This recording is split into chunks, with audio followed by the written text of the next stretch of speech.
سلطنت‌های بزرگ برپا کرده در عشقی وطن ساختگان. با انسان پروری دعوت کرده از دل خلق و حق سخن گفتگان. با راهی جدید ابتدا نموده با دراماتورگی ازبک اساس گذاشتگان. محبت آتشین قلب‌هایی که به رمزی عهد و پیمان تبدیل یافتند. شعریت و تاریخ با هم پیوسته در قصیده هایش به آگاهی دعوت کردگان.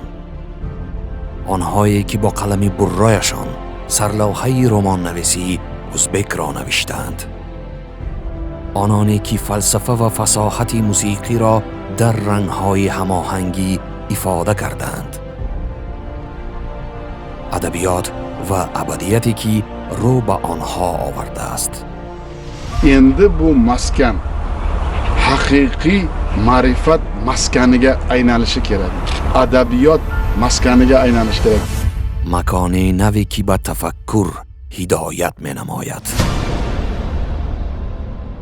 قلبی خلق. ادبیاتی که به ابدیت تبدیل یافته است.